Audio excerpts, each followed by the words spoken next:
welcome everybody to the meeting. I was reflecting, I just had to catch up with Red. You couldn't help but notice when I flew in last night, coming from a breezy Wellington, I think I passed through yesterday, they're saying it's fine in Gisborne.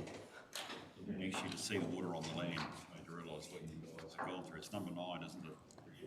10, I think. 10. Oh, is it 10?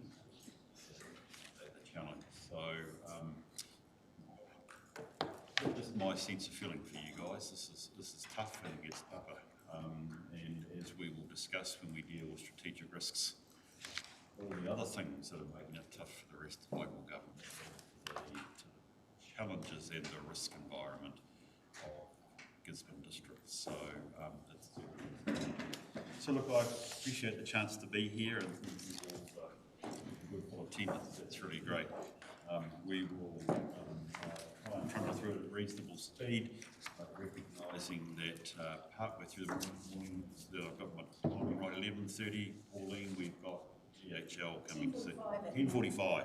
I was already 45 minutes. Is that a commentator's curse as to we will already get to see them at 10:45. We've got coming to see us as well as is outlined in the agenda. So I'll try and truck through it at a reasonable speed. Again, a very good set of papers, and I appreciate the way in which staff have geared a good set, which should give us a chance for a good discussion. Right. Gosh. Start with Karakia, please. Sorry, Bruce, morning. Me noi tātou te whanu. I hono re korore ki te atua e maungarongo ki te whenua e whakaro pai ki ngā tangata katoa amini. Hei mua koe i a mātou i hua e tohu a mātou mai katoa, ko koe anō hei whakakahi a mātou kia whai korori a mātou i roto i katoa. He mea timata, he mea oti, he mea whakoti roti a koe. Ka whiwhi ai tēnei noi i tō ingoa tapu, korore ki tō ingoa tapu amini. Thank you, Josh. I appreciate that. You can settle the chair down. Hopefully it's settled the rest of us down as well. Great. We've got one apology from Tony. Is there any other apologies for the day? Can we be here for the morning? Thank you. Second. Thank you, Rob. That's tremendous. I'll put the motion on those in favour. Aye. Matters of interest to declare. Yes, Josh. Just my council. Yeah, brilliant. Thanks, mate. Look, and I would just like to also, my general declaration stand. We do have a very good deep dive into recovery and PX. I would just reflect marginally on, well, not even marginally, but on the edge of this is MPI with their interests in the process, and I chair the MPI Risk Committee, but I doubt that will in any way impact my ability to lead, but if it does, people are welcome to say, Bruce, this is getting too close and we don't want to hear. So that's just reflecting that my role as chair of MPI Risk Committee may be seen as a... Thank you. Minutes of the last meeting, 4th of October. I'll move from the chair to take us through a correct record. Over, second, please. Thank you, Josh.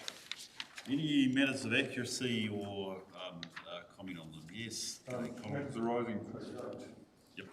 down the bottom, discussed the anecdotal reports from the community about the lack of productivity in roading crews, and however an assessment can take time to process and review. I was just wondering if an assessment has been done and whether or not we're going to get to see it.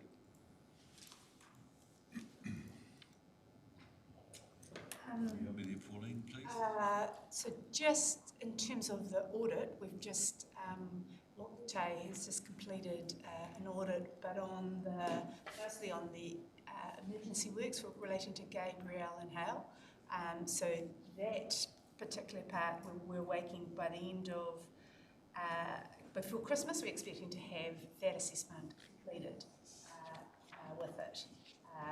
So it's in regards to audit, and so that's the audit process from externally done by Lotte. Yeah. So is that their standard 3-yearly review?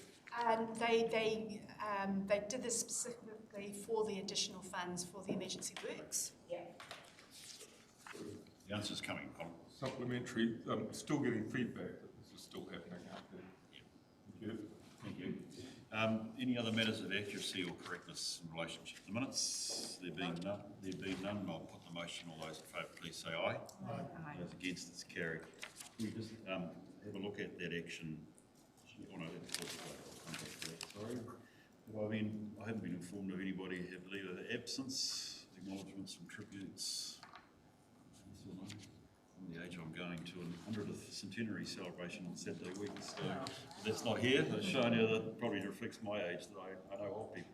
Public input and petitions, I haven't been informed of any, nor for business, nor notices of motion, and we're not carrying any business over from a prior adjourned meeting.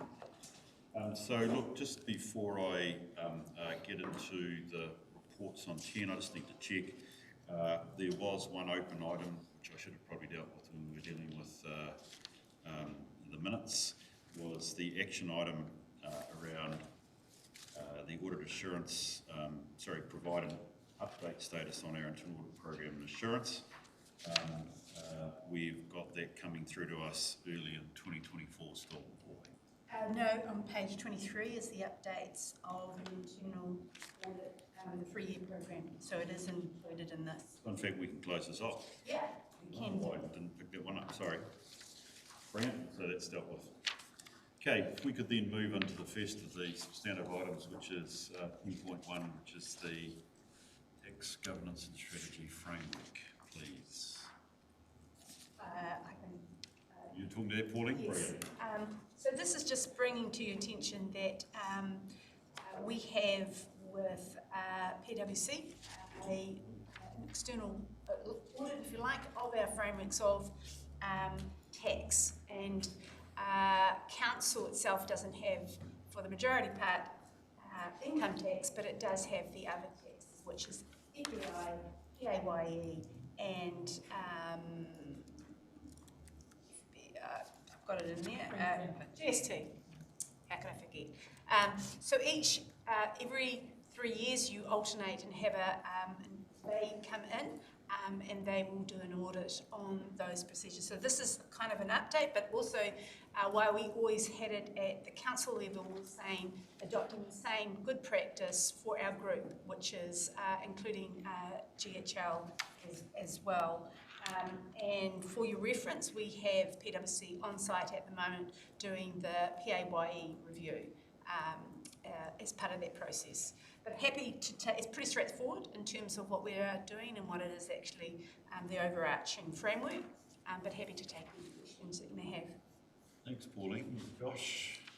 Thank you very much, Mr. Chief. Thank you for the report. It's sensible. I just wanted to ask one question of clarification in regards to reporting. Is it usual, and I guess this is to yourself, Chair, is it usual for the CFO of a child organisation to, in the first instance, report to the CFO of the parent organisation? I'd assumed that, like we have an audit and risk committee, that the CFO would report directly to. I'd assume that in the first instance they would report through their audit. So I wanted to just ask in regards to process around risks. We're kind of saying, in the paper, we're saying GHL CFO report to here, or child CFO to parent CFO in the first instance. Is that the...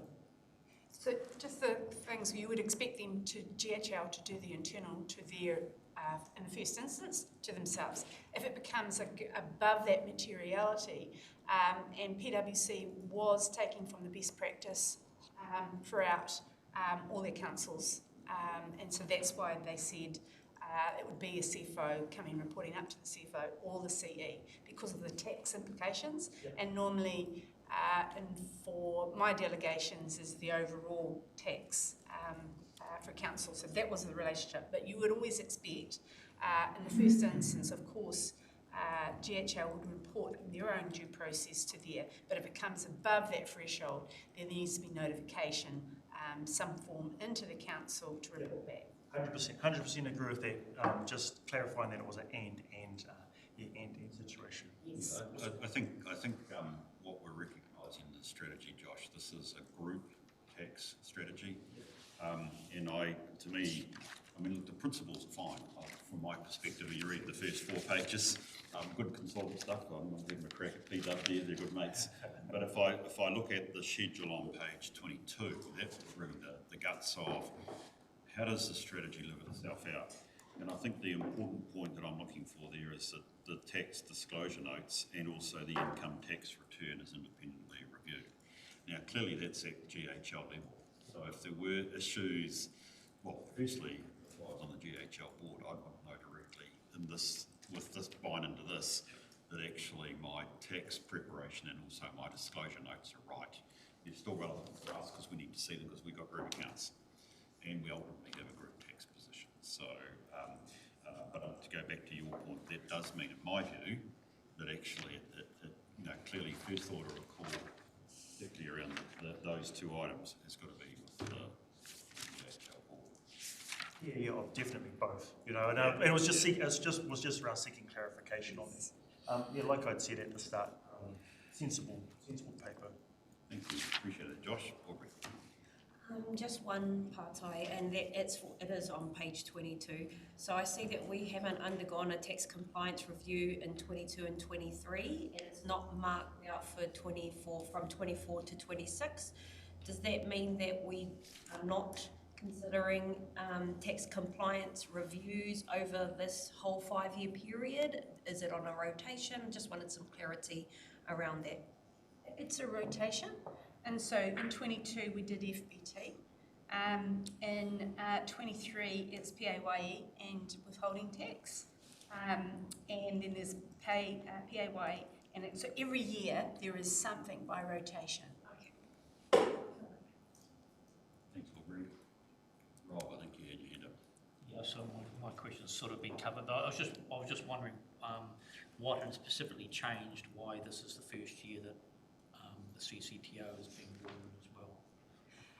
I think it's just us getting to the stage where we're having good practice, and a lot of the times we're starting to move within a lot of our policies that it should be set at the group level, and ideally you would have had this especially back in 2016-17, but now as PwC comes through and they're saying part of this policies really should be sitting at the group level.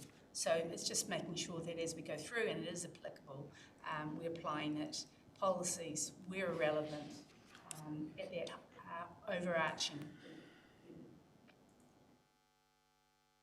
So we are tidying things up, Rob. That's Are you troubled by the principle? Yeah, are you troubled by the principle? No, I'm not troubled by the principle. It's just sort of understanding why it hasn't probably been done in the past. Yeah. I think, look, and I've said this probably as much informally to some of you, and also my intention is that from a risk perspective and from an accountability perspective, we should be a bit more lockstep in with GHL. And this tax area is a particular area that could either be a risk for us, for some reason, people up at GHL for some reason avoiding their tax responsibilities. It's an impact to us. But equally, at this stage, it's more a question of our general accountability, because of course our annual report reflects the group tax position, which is by definition essentially at the moment GHL's position. So we need to. But I think the other thing that's actually, I'm talking income tax, the fact that we also are doing those regular reviews under that tax compliance reviews is actually really important to keep ourselves clean, because, PAYE is every fortnight or every week or every month or whatever it is. You get it wrong a wee bit at the start, you have a bigger number at the back end, and then penalties and yada, yada, yada, yada, yada. It's a challenge, so I think it makes a lot of sense. Any other comments from folk? No? Can we go to the resolution then, please, which is that we approve the draft tax risk governance framework, and we approve the set at a group level, including council and Gisborne holdings. Thank you, Riet. Thank you, Aubrey. Any discussion on the motion? Being none, I'll put all those in favour, please say aye. Aye. Those against, it's carried. Thank you very much. So Aubrey, you can't move. Committee members. Oh, sorry. Second. Fair so point. We just need another seconder. Oh, I'll take. I think I had Rob up first standing. Appreciate that, mate. Aubrey, look, I'm sorry about that. I really should have been a bit more gracious and welcomed other members. I would actually, I'd actually like to say that the last time I had people keen to come to my risk committees, we made them full members. So I don't do that, but you might have been here. So, but look, thank you, and look, I'd welcome you. And Anya's on screen as well. Yeah, to be fully involved if you wish to, but look, I appreciate the niceties. Thank you, Riet, for keeping us safe in terms of the actual formal decision making. I appreciate that. Radio, the next one is our 3-year risk program. So possibly you again. Yes. Just in reference to the other actions, the same was the visibility of the work programs that we do. Where does it likely to come in? And so just have kind of a 3-year program, which is actually on page 24 of your agenda. And in the first one, the risk, it actually doesn't say what it is, but it basically every quarter we do the quarterly report, and there will be, as you, in terms of each quarterly report, there will be a deep dive on different things. The actual risk report, which Steve will go into, gives a little bit more in depth about what's on the agenda at each report. But this is just to say this is the kind of the format that we have. In terms of this, and noting that GHL themselves said they would like to have come to this meeting, we've made sure that we have that opportunity at least annually on that same November period, and a slot for them to come in and be able to talk to you as a committee. Again, quarterly reports, health and safety, legal, and then it's basically trying to say, okay, for the audit insurance, which is, we have the internal audit program, which is our own team, what are the programs and what they will be trying to achieve, with a review once annually of policies. And then notwithstanding is the external audits, and we've just talked about the tax governance program of work, which occurs on that annual basis. We obviously have our external auditors, EY, as well. And so it's just trying to give you a bit of an overview of what comes to this committee as such. Happy to take any questions, or if there's other things that you want to add, otherwise, etc., just please let me know. Thank you, Pauline. Thank you for doing this. I absolutely think it's important. We have when you look at it, each year looks a wee bit the same, but that's actually good just to make certain we establish the routine of the committee. It's absolutely fine, and I think we should take it on that basis. So, do we have any comments, questions from members of the committee, or indeed our other guests? Yes, Colin. Are we moving into the appendix at this stage? Are you mean on page 24 or 67? Yes. Is that where we're going now? But yeah, I've got a number of questions around the risk matrix and how it changes and moves. I think you might be on the next page, and the next page. On page 24, which is the work that's the last because the next page is the. I'm on to appendix 1. I think you're into the next paper, which good on you, Colin. We'll have first. I don't think it is. No, The sorry. paper stops at page 24. Yeah. We're dealing with item 23,300, and that's pages 23 and 24. 3-year program. Yeah. Oh, sorry. Any other comments on the 3-year program? Maybe to move. Thank you. Do I have a seconder? Yeah. Good. Just a couple of comments from you before I move it. Will we have an annual refresh of our risk framework or profile, Pauline? Every year, so it says the second line down, every other year, annual review of changes in emerging Oh, okay, risks. right. So that can be, so it's Okay. every No, that's fine. No, that's fine. No, that's fine. We just have completed the first one in March, and we've been doing it every 2 years with a full review, but yeah. Look, I would, let's keep that. I always say it's good to have the plan. If we have to change the plan, we'll change the plan. I would just like to reflect that we'll have, by 30 June next year, I bet to say, an adopted LTP, whatever version we've got here, the unaudited one. I think it would be important at that point that we just check in that our risk profile matches what our strategic goals and aims are, on the basis that good risk management is about actually trying to make certain those things that could stop us from achieving our goals is what we govern and manage. So it may be that we should have perhaps an off-cycle check on that. May would be good. I mean, we could do it in combination with our May meeting. I'm not looking to make more meetings, but I think it just, by that stage we'll be near the finish the shouting. Nadine, is that right? She says through gritted teeth. Of the plan, I think it would be useful that we just did that check-in. Looking past you at Steve as well, because I mean this is for you and Dan to be probably helping lead the charge. It doesn't need to be, I'm not talking necessarily a PW thing, I'm just saying we should just check in that actually our current big risks do match what we're trying to go. Okay, cool. That's absolutely fine. The other thing, by the way, is it's minor.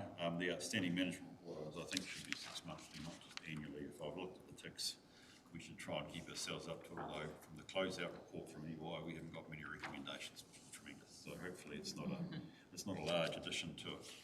So with that, I sense nobody's got anything else to say, so I think that was Josh. And who seconded it? Sorry, was that you? I'll put the motion that we adopt this as our draft, as our 3-year program. All those in favour, please say aye. Aye. Those against, it's carried. Radio Steve, the open session part on our strategic risks, please. Thank you, and through you, Chair. This report is relatively short in that there hasn't been a lot of time passed between this committee and the previous one that have major impact on the wider residual risk settings of our strategic risks. So in effect, there's been no significant change to our residual risk settings. What I would bring the attention of the committee to is that we have documented an initial risk assessment of one of our new risks, recovery. It is initial in that we have a draft risk bow tie which forms the basis of that risk assessment, and we are about to deep dive that bow tie following this meeting. So subject to that deep dive, we will then look to finalise the bow tie, and from that will form the basis of reporting on this risk for future committees. In saying that, our initial assessment is that our recovery risk is at a serious level, which is outside our risk appetite.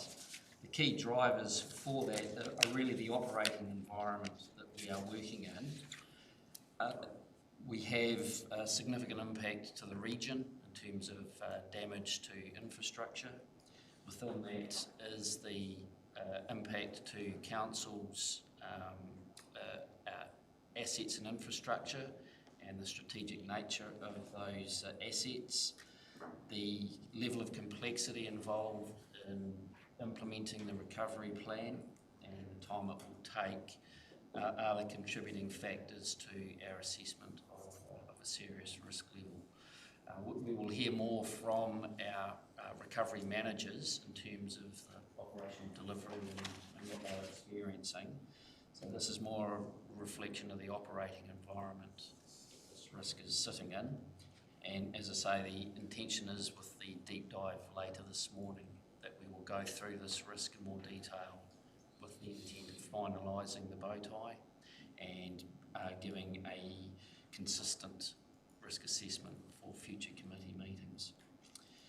The other aspect to the report is that we are going through what I consider to be the formalities of just adopting our strategic risk management policy. It has been in draft form and was done pre-COVID. We've reviewed it and had PwC also review it, and we're confident that the policy helps set the tone and direction for managers internally to take direction when they consider their own areas of risk. So in that sense, it's something of a procedural action to have the policy adopted. There should be no additional resources or impacts on council resourcing to implement the policy. The upside is that it should support managers to provide more effective risk management assessments and decision making, and that should improve our overall organisational risk management. I'm happy to take questions on the report. Great, that's tremendous. So, considering both matters primarily, the risk profile and also the policy. So, Colin, I think this is where you did have some questions. So, Thank you, you Chair. first right to ask questions.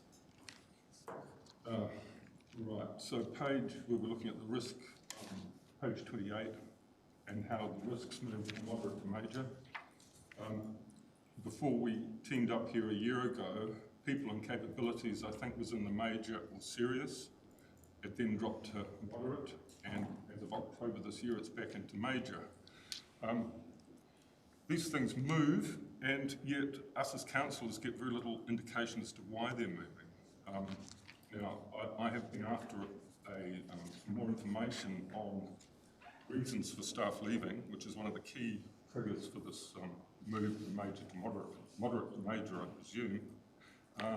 And so question one would be, do councillors have a right to understand these movements? Because, although I'm asking questions, I keep getting the feel like we've been a bit in the dark. The next one is the procurement, which has moved from major to moderate. Again, in October 4th. Now, procurement,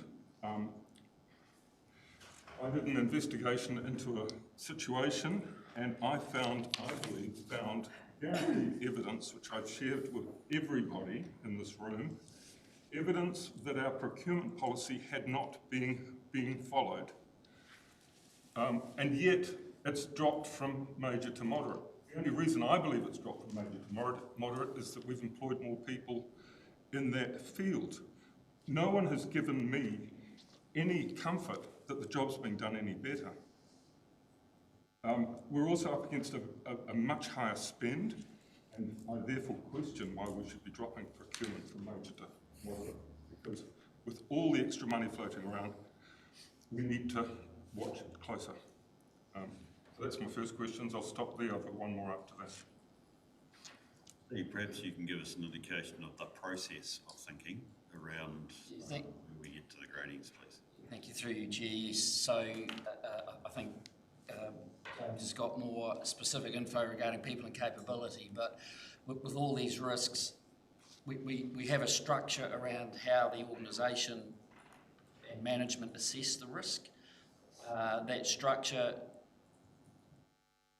is our best effort to reflect the operating environment we're in. So if that structure proves to be ineffective, we need to change it. So that's the first thing around making sure our systems are fit for purpose.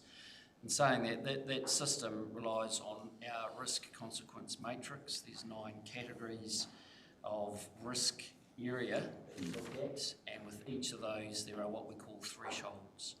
So if a particular risk exceeds a threshold, that triggers whether it is considered minor, moderate, major or serious. So those threshold settings are operational. With people and capability, there are thresholds in terms of percentages of vacancy rates and turnover, and James will give you more detail around how that works. With procurement, we have a similar approach in terms of the processes that are followed, and within that, the values of the contracts being placed in market trigger different types of procurement processes. So from a strategic level, we look at the system, see whether the system works at a strategic level. Clearly there are situations where on an individual basis the system may not be followed as prescribed, and that is a responsibility on myself and my risk management team to support the other managers within the organisation to follow best practice and follow procedures and follow the right procedure for the right procurement situation. So with your specific situation, it'd be a case for me and my team to look at that in more detail and understand the process that was followed, test that against the structure and the criteria we use to determine that good practice has been followed. If it hasn't, understand why and change the process that it doesn't happen again in the future. I haven't looked personally into the specific example that's been mentioned, but with the passage of time, we would also look at what further action we can take around that particular situation. I can't give a more clarity than that at this point. Thanks, Steve. That's I can just actually further things that said. So in terms of the two ones that you said, and as Steve mentioned, we have metrics, and if you remember, we had a workshop as what is your risk appetite? What do you define?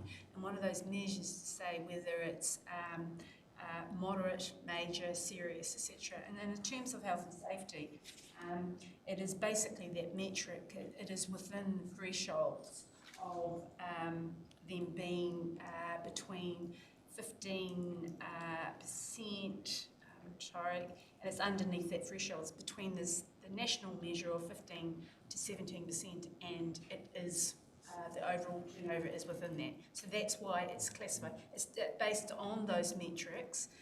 The same thing is with the procurement. Procurement was, it was reduced on the early ones from major, from moderate, and it was basically saying that the underlying controls, we have put a significant amount of work and resources into that, with more people being on procurement courses, and so the underlying, the scope across the organisation had increased significantly. We also said that we had a lot of design and build, and so that reduced the overall, we were locking in those prices. So it is an ongoing process where we review it based on those underlying controls that are underneath there, and there usually is a methodical reasons, and each of those papers that we give to you, if there's a change from what it was before to what it is, there's underlying reasons with it. And so I can refer you back to those overall reports of said why the assessment changed. You jump in, James, through the chair. Just in terms of it, what we are doing here, and you asked the question about whether councils have the right. Absolutely, you have the right to understand why these movements. And what we've done here is we highlight against your risk appetite. We're coming forward, we're saying, hey, we've identified these are the risks. These are the things that we're putting in place by way of treatment to try and manage these risks. And then that is where, are these the appropriate treatments? Are we on the right track or there are other things that we could be doing in order to bring the risks with it back into an appropriate threshold here. So in terms of people and capability, and I know you've asked some questions about that, we've identified, we were in a moderate, but because of other circumstances, we know that the labour force has been leaving the region, there are other opportunities, and more often than not, and you probably know more better than myself in terms of after major catastrophic events like the earthquake in Christchurch, a lot of people do end up revisiting and leaving their place of employment, and so we're saying now, well, what are the best treatments to be able to do that? And we looked at things like culture, we've looked at retention and recruitment strategies and so forth.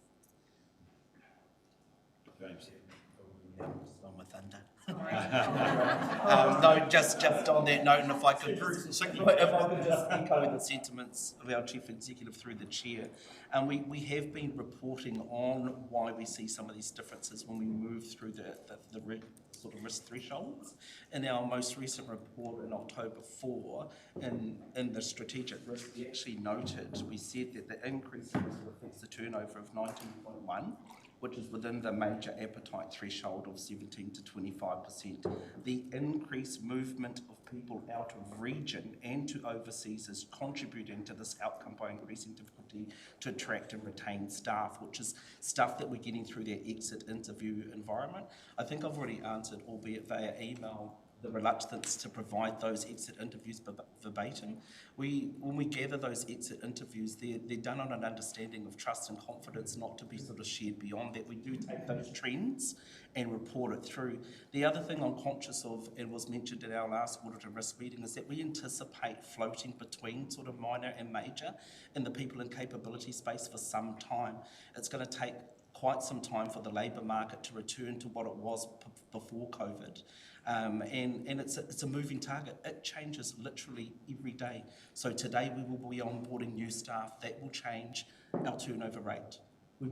Someone might resign tomorrow, move out the following week. That will change our turnover rate. So it is a moving feast. So I just want to be clear with governors that we do anticipate floating like that for some time, as well as those impacts of regional migration and people going overseas. Which is something we're experiencing now. And I did talk about in the previous report, and happy to discuss it further if required, about the different treatments and approaches that we're taking as interventions to mitigate that risk. And just a reminder that we have seen success with some of our risk mitigation interventions. We were previously at our worst, I believe, up around 27% turnover, and we made a deliberate decision to do an intervention which was reflective of what we were being told by the people that were leaving, and that has paid dividends. So I just want to be conscious about that in terms of the work that we're doing in this space. Kia ora. Colin, you had a second question. Or just to answer that, I am aware of all of that. It's just when we're asking for another level and a bit more information than the targets moved and this information is confidential, you never seem to be able to get beyond that on the information level. My next question is around page 35. And principle of Brisbane District Council is an environment where it is safe to speak up. So I'm going to take this opportunity to speak up. I think we need to add another risk to the risk matrix, and that is that the council is not listening to the people and it's not listening to its councillors. The management of the slash is an example of this under the city bridges. I believe it needs a second opinion. The speed at which a span can block is frightening. We've now lost how many bridges to slash in this region? How many more have been damaged? And yet, we assume that city bridges are strong enough to resist the damage and that it's not an issue. When the bridge is 3/4 blocked, as it was on Saturday night, it slows the flow of the river down, resulting in elevated levels and huge amounts of stress to people upstream. This results in, the water slowing results in silt load dropping. When that bridge blocks, the water backs right up the Taraheru. The Taraheru has no silt coming down it. The Taraheru has silt going up it. That silt drops and is aggrading that river. We've got massive aggradation in this river. We are wrecking and destroying our own rivers. Rob and I have been banging our heads against a brick wall trying to get the drainage on the flats sorted. The problem is, in the Taraheru, it's rising here and there's nowhere for the water to go. It takes a 2-hour trip with the mayor to suddenly realise that we do have a drainage problem out there and that spending more than $100,000 a year might solve it. Point of order. Point of order. Relevance to this paper. Colin, I sense a level of strong feeling and I appreciate that. It is a general paper looking at the nature of our strategic risks. So I think I have to be open to considering whether our risk profile is accurate or is reasonable to the current date. So I would entertain management being able to consider the nature of risk, although I would reflect this probably also relates, Colin, to our deep dive in terms of recovery this afternoon. But I would caution you, Colin, comment particularly around it took the mayor 2 hours to get an understanding. I don't know quite what you're saying, but that sounds slightly slighting of Riet. And I would, don't make assumptions not on my slight. behalf. Sorry. I would like you, Colin, to withdraw that comment. I'd invite you to finish, but with your Grace. point about actually the risk, which I think we will pick up when it comes to recovery. Look, I apologise for it. It wasn't a slight on you at all. All I'm saying is that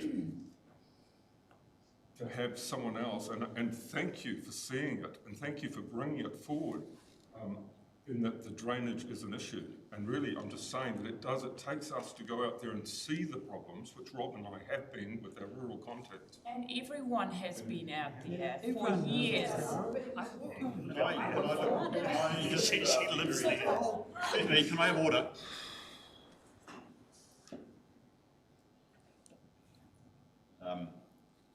Can we just leave it that you've apologised? Because I think that's what you were trying to do. I don't believe an apology needs to then have a further explanation, because I think it's getting us into further trouble as a group trying to work forward. Do you have anything more to add to the nature of the risk which you believe should be added to our risk schedule, Colin? I just think,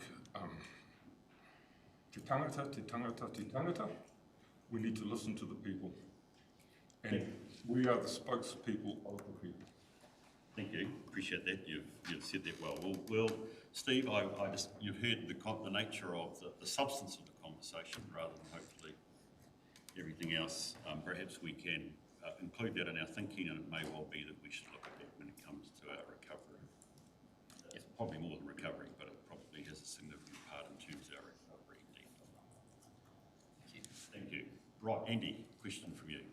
Yeah, it wasn't really. It was related. I was almost going to call it forward order a bit earlier, because when we were looking at the change of residential risk over 12 months, it was brought up for people and capabilities that councillors had been left in the dark. Now, for me, that was almost the point of order too, because the CE has been very diligent in explaining the challenges around people and capability. And to say that we've been kept in the dark is absolutely a nonsense. We are constantly being told about the challenges of people and capability. And to have those sort of comments thrown out against staff is not acceptable. Thank you, Andy, for the statement.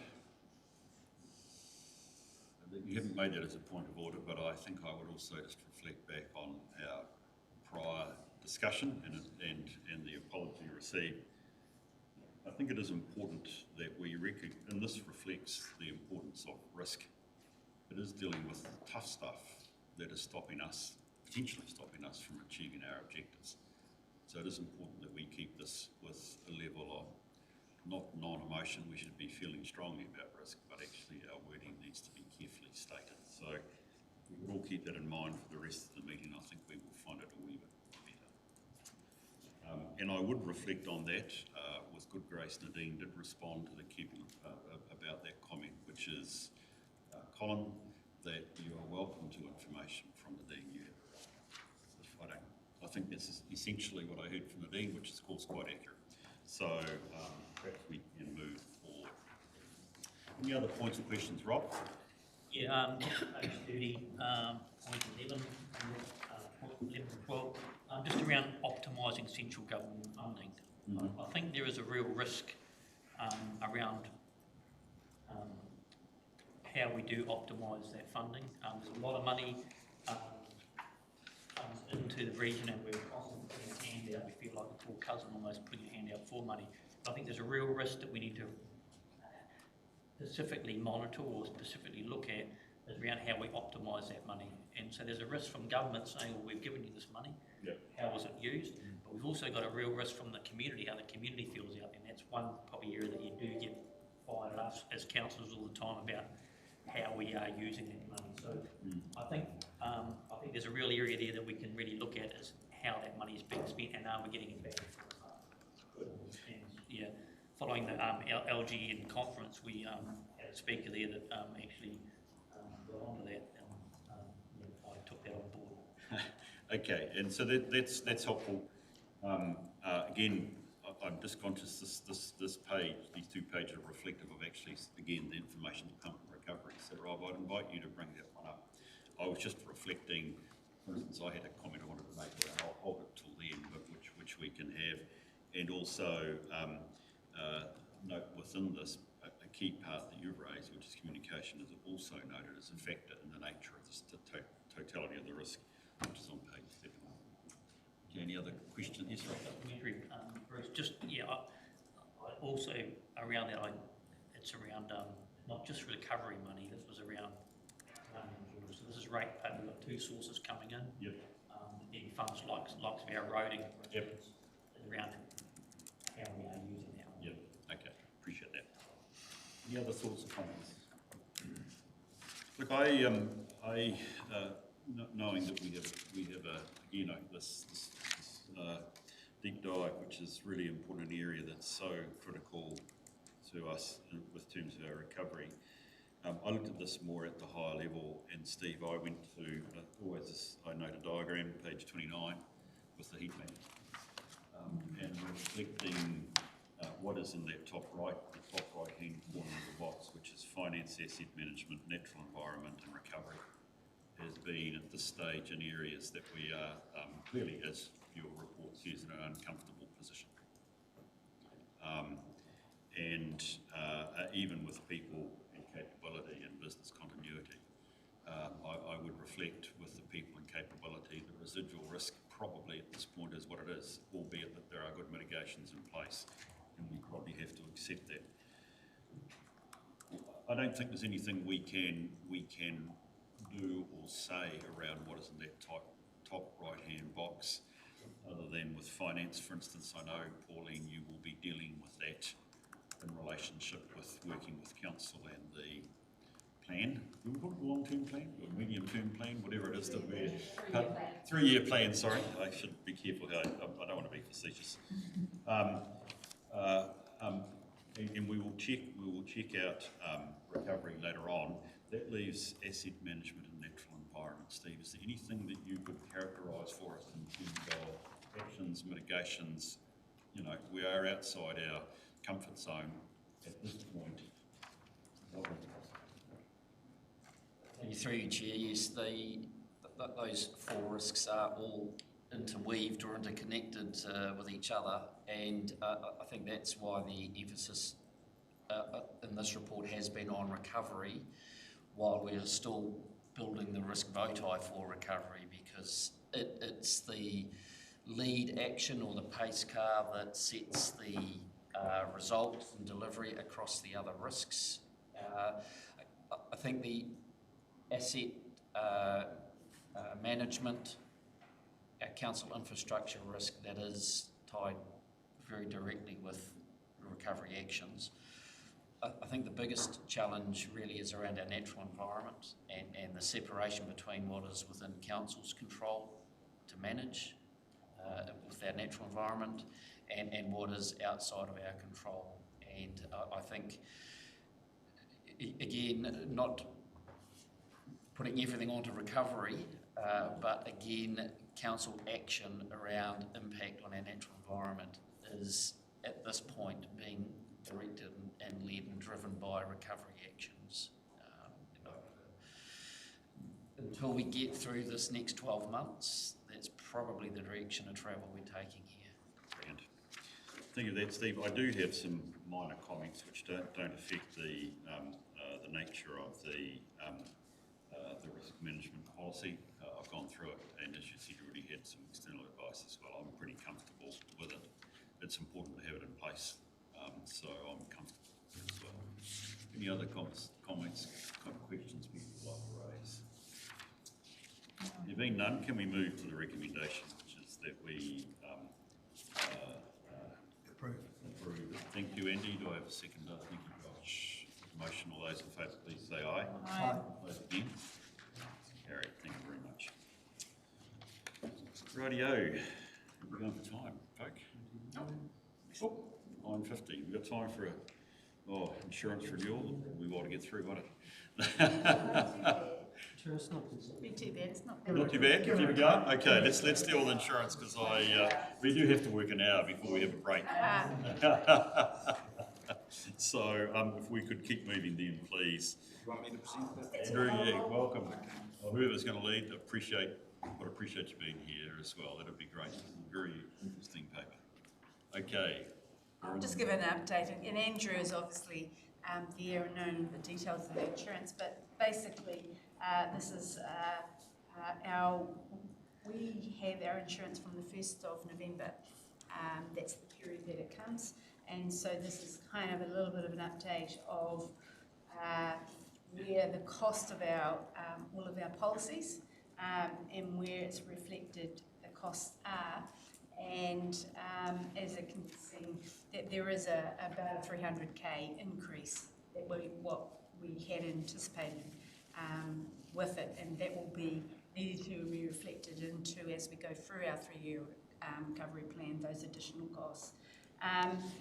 The other parts that's in here is just a little bit of an update of where we're at with the infrastructure damage as a result of Gabrielle, where we claim it against NEMA as the 60% and the 40%. But basically, it's pretty self-explanatory. If there's any queries with it, if it's not me, I'm sure Andrew will be able to answer those specific questions. Help to any questions you might have. Were you intending to want Andrew to make any salient comments before I open it up? Unless you had any other additional things? The only thing through Chair is we have now insured over $1 billion worth of assets. So part of the insurance renewal is we went up another $150 million in assets, and we have the wastewater plant, we have the Kiwa pool. So those are very large increases that also add to an increase in your affect our premiums. Yeah. Red. I have two questions. The first one is on page 42. Why did the forestry cover, why was that declined, the broad-based forestry insurance? And that caught my eye. That's the first question, and then I've got another question. Through the Chair, forestry is getting harder and harder to obtain cover, and our insurer basically said, don't worry, we can find another underwriter, and that's what they're able to do. But yes, that policy is under. You know, whenever you take out travel insurance or you want to do something and they say, have you ever been declined insurance? And that's like a big fat black mark against your name. When I read that, I thought, did they decline us because of a specific reason? But now you've clarified to me it is just becoming more and more difficult to secure insurance for forestry assets. Is that what you're saying? And then my next question, why are we insuring Waka Kotahi Bailey bridges? Why are they not paying for their own insurance? Thank you very much. It's our liability. They've loaned it to us, so any equipment that we've got, so just like if you had something and it was under your control and something happened to it, we would be responsible for it, so it's pretty... Then a supplementary question, why is the Bailey Bridge on State Highway 35 got anything to do with us? Because it's their infrastructure that they had to fix. Why are we taking responsibility? Because I can understand the Hollywood Bridge, which is on our road, but why are we paying the insurance for an asset on their infrastructure, which they are responsible for? I'll just look at it, but I presumed it was on our local roads. So we had quite a significant number of bridges that were out on our local. We had the Hollywood and the Hikawai. But I'll confirm that. They're two Awatere. on our network, but that goes to our Oh, it's the East Coast Road. I do take back and apologies to Waka Kotahi. I do see it is the one on the East Coast Road. I think when I read it at midnight last night, I thought that it was the Hikawai one. So those are the two bridges we borrowed for our local road. Thank you. So that's helpful, in effect, it's like a lease. Yeah. The lease. So it's not the one on the responsible state for highway. the insurance, okay, that's very helpful to understand. So you don't there's no free lunch here. No free lunch. Regrets. Okay, we've got other questions. Yes, Rob? Yeah, just on page 30, just around the below ground, through water infrastructure below ground assets, I see that the asset value only increased by 9%, and yet the premiums have gone up by 32%. Is there any explanation around that? Because it seems out of kilter with the other likes of the buildings. Page 39, not page 30. 39, sorry. Through the chair, the reason all of the Boplas Council's underground assets went up 28%, our insurer has indicated that unfortunately because of our Cyclone Gabriel, Auckland floods, worldwide events, it is what it is, as we were told. I think what I could add to that, I think what we're seeing here is two things. One, the premiums are automatically going up because our declared values have increased by 9%. But also the cost of obtaining the underlying insurance is also increasing with the combined impact of 32%. Have I got that right, Andrew? So it's a combination of the two factors that are giving rise to the increase. So there's the cost of reinsurance on the international market is costing us more. And that's to do with the reinsurance market, not our declared values. Declared values have an impact as well because we're saying, as Andrew said, for the first time, we're a $1 billion asset owner. Yes, Andy? Yeah, very minor in the grand scheme of things, but page 53, assets not insured. We've got motorbikes and other low-value vehicles, which makes sense to me to self-insure if we can. But just a caution there, if the motorbike hits a $100,000 vehicle and we're at fault and it totals it, have we got third party on those? Through the chair, I could take that as a note and look back at the next. We have over 84 council-owned vehicles insured under the vehicle insurance, so we can look at those other assets. Yeah, it's just that risk of having to pay it a third party. Thank you. Any other? Yes, Aubrey? I just have a partai about on page 53 about the living assets are not insured, such as rivers protection, and I would assume that beaches would also fall into this category. Is this because there's no type of insurance to cover these living assets, or because we've chosen not to? Because given the slash, debris and sediment in our rivers and on our beaches and the amount of money that's going into clearing these assets after major rain events, which we haven't budgeted for, is there an option to reconsider insuring these? And just for cohesiveness also across committees in our sustainable tairāwhiti, these these living assets are definitely classed as infrastructure, but they're not covered by insurance. Where I'm kind of going with that question, I don't know how to explain it anymore. Through the chair, basically insurance is about if you have an asset that you can record under your schedule, it can be insured. So for stop banks, we go and build stop banks along riverways, we insure those. Groins is another which comes out from the river, we insure those. Beaches, can we include that as an asset? So basically, we can't get cover, and even if we could get cover, the cost of it would be exorbitant.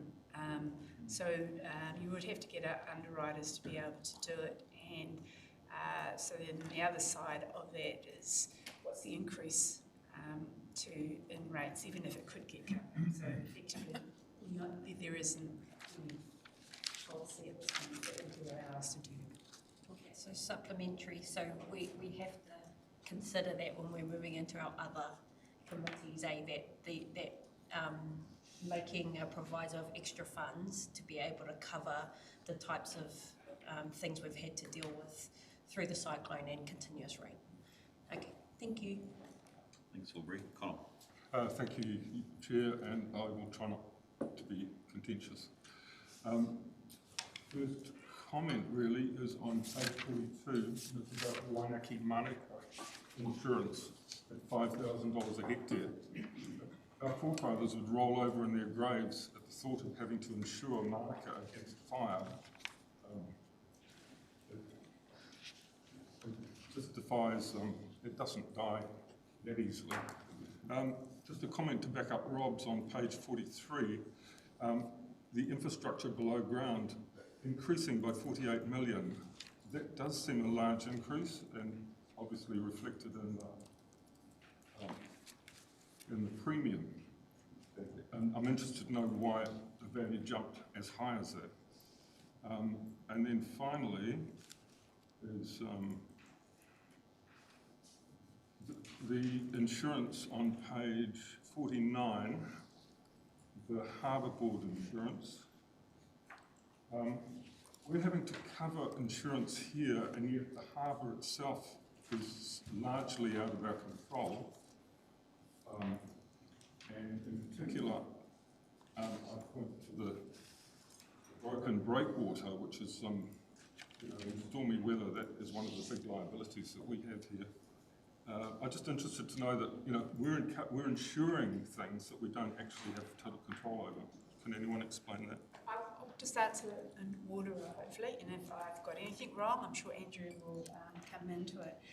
So the insurance, while it says it's Manuka, which is mostly that's planted up at Wainaki, there's two costs. It's trying to insure the cost of replanting if we have an event that wiped it out, and the second part is if there is a fire associated from that area onto neighbouring properties, the liability would be quite significant. So that's effectively, we're trying to mitigate our risks that we may be liable for either replanting or alternatively for any fire arising from our land or our processes. So it's a minimal cost, it's just trying to manage those risks. The second one, with regards to you saying the increase in the wastewater, basically there's the wastewater plant coming, most of that's the wastewater plant coming on stream, which is the 35 million for the new plant, and then you'd have the increase in the unit values of those assets have gone up.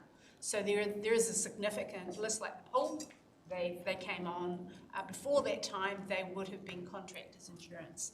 And then the harbour master, that is our liabilities, because we're responsible, and so we're mitigating any of our responsibility from a regulatory function that we have there. So that's that cover for any of those particular things that we may have done from under our harbour master regulatory functions. We're covering that liability for that policy. So it is under our control, those kind of things. Right, any other questions folk would like to raise at this point? Josh, sorry, not Josh, Andrew. One thing that interests me ultimately is the ongoing review of the risk we cover in our insurance risk strategy. When is that next up for review? Or is there an ongoing cycle of review? Through the Chair, we're currently working with Moplace, who are talking to other councils around New Zealand, and they have set up Gisborne District Council on that panel as well to start looking at mitigating ideas how we can limit the increase in insurance increasing year on year. So look, what I'd like to do is invite you, ask you, invite's not the right word, is it? Could I ask you to come back, even if it's off cycle relative to the work program we've adopted, with actually what is that strategy? Because I mean, there's a sense here we're a small player in the big world of insurance, and we're a price taker, and prices are going up. And so it does raise questions around, I mean, as it is with all councils, are we able to review, what are we doing in terms of our strategy in terms of insurance, which is something which I think would be relevant to bring back to the when you've got that work done with BOTLAS. And I'd invite you to do that as soon as you can, rather than necessarily just waiting for when the ticker's in the work program. So just further with that, you're quite right. The insurance strategy, which I believe we brought in 2022, they had That's right. had a 5-year program. This is the year 3 where those are the things that you actually look at what we insure. Is it still relevant? Is there any parts of those that we could self-insure? So it's a whole mandate that goes through those kind of assets. So that is on this schedule for this 3rd year. Brilliant, that's good. That's one to know. You're quite right. We did that all. You did all that work with Aon, the plan. But I guess I'm trying to reflect the need that for us to be kept up to date with where that strategy is actually at. Come to this thing. Can I then look then, please, to the resolution, which is that we note the content. I'll move that. Thank you, Rhea. Put the motion. All those in favour, please say aye. Those against, it's carried. Brilliant. That's got me to 10 o'clock now, Rhea. Oh, bring on coffee. Let's go for coffee. Can look.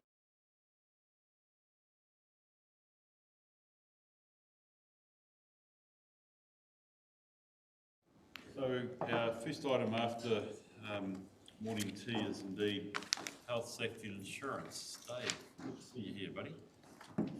Your lead, please, that would be great. Health, safety and insurance. Okay, insurance. Insurance against wellbeing. So health, safety and wellbeing, please. Thank you. Yes, good morning. Through the chair. Historically, we see an increase in workplace accidents around the end of the year and the beginning of the new year. So I make no apologies in keeping my focus in relation to contractors, especially following the additional adverse weather event this weekend. And recovery works added to business as usual. So I'm focusing on the deep dive on contractors and also staff well-being. Pretty tough time at the moment. I'm happy to take any questions through the report. Thank you.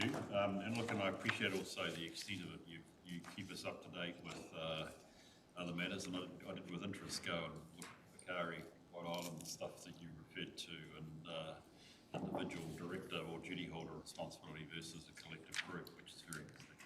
Fines in February. Model, I'm going to say you down a rabbit hole, more than a rabbit hole because it's real, but thank you for that advice. Folk, do we have questions for David in terms of it's very helpful? Yes, Colin. Thank you, Chair. Just a bit of confusion around LTI, this life-threatening incident. Do we get an explanation of what those LTIs are? We've been given explanations around some very minor accidents, but it would be interesting to know what the LTIs were. Yeah, good question through the chair. Colin, point 31 identifies 2 of those 3 lost time injuries. They're where a medical professional gives time off away from work as a result of an incident or accident. We've got 2 there. Achilles muscles tear when operating a motorbike stand for one of our biosecurity team. One of those things that can happen anytime, nothing down to workplace. A rush from scratching somebody's eye who was wearing safety glasses, so that can happen for the team out there. The one that wasn't reported and I've alluded to is encouraging people to report was an accident or an incident in the pool where somebody hurt their back at the pool, and that wasn't reported, so it's not showing actually on the report that you got. There were actually 3 incidents, lost time injuries in the period of October.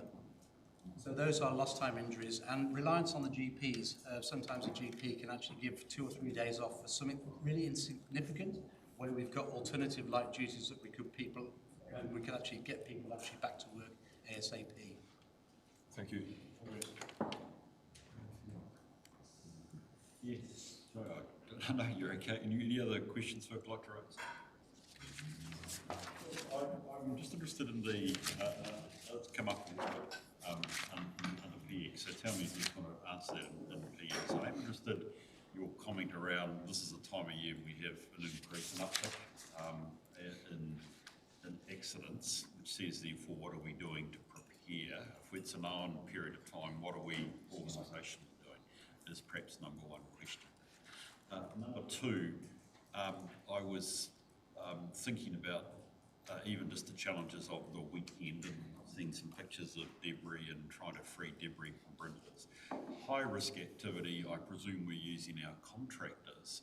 How does our system of pre-qualification risk assessment over particular tasks, how does it come into play in these emergency situations where arguably, you can tell me I'm wrong, but arguably we're actually needing people to be in a much more riskier position than normal? Through the chair, that's an excellent question, and one that's come basically to me. A lot of the emergency work over the weekend was Waka Katai, which are working for national roads. So we had some input into that in relation to our overlapping duties to ensure they were doing it safely, and we were working collaboratively with them. But generally the risk in that situation was Waka Katai engaging their contractors to do the work. Emergencies are always a difficult time when we have triple SPs that need to be reviewed. That's why we do engage Totika approved contractors for the work that we do, knowing that generally they're reliable and they have good health and safety protocols in place. But it's always a challenge when there's things that need to be done in an emergency where dynamic risk assessments are required. You and your team do those dynamic risk assessments, or is that... Depending on, our teams do those dynamic risk assessments. We review those dynamic risk assessments where we're actually advised of those jobs when we're available. Pointing to your the other question in relation to how, if you look at our statistics, that is not reflected in our statistics about an increase in events in November, December and January, primarily because we have systems in place to ensure that we do follow up with contractors and give them that additional focus around about this time of year and do specifically more risk and audit assurances to make sure they're doing it right. This time of year, focusing on jobs is really important.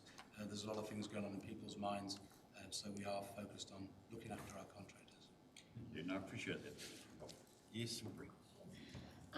My question was about like the app itself and the training to staff. So we all know that you can have a marvellous app, but it only works to full function if those who are using the app, have really good training and stuff around the use of that app. So do we have like regular revisional training?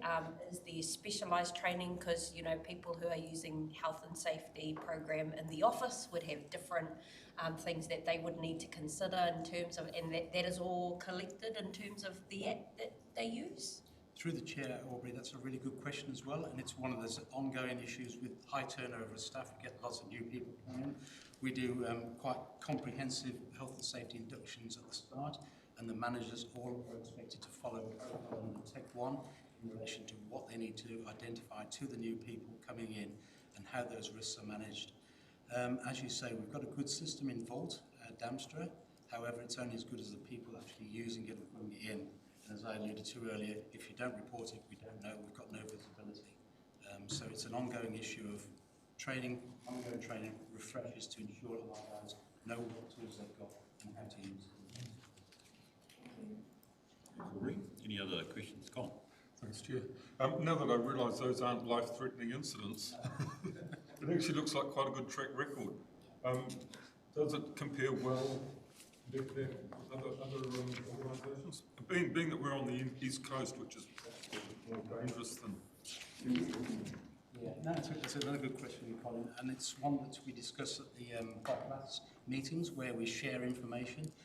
There has been a reluctance to share information across the LGNZ in relation to the LTIs, but I know we're tracking very well compared to our BOPLAS compatriots. We are doing very well. You'll see on the graph for the LTI, for the incidents, there's a council which needs to be updated, but there's a council line and we're tracking below that across total incidents frequency rate. We're tracking below the national standard, which is pretty good. Good. Great. Any other questions for David? I wish you well for the summer season. It's always a time of high expectation in terms of relaxation, but it's also a time of conflict. So I think that's partly, what we're saying is behind us, and particularly as people use our facilities. It can be at times So look, thank you that you're aware of that with your team, and we can hopefully have the best preparation we can. Going to move the resolution, please, if you know the contents of the report. Move in a second, please. Thank you, Colin. Thank you, Rob. All those in favour, please say aye. Aye. Those against? It's carried. Brilliant. So look, if we could then just move, please, to the motion to exclude the public. Thank you, Riette. Do I have a seconder, please? Is there any discussion on the motion? We're all comfortable they be dealt with here? I am, so I'll put the motion. All those in favour, please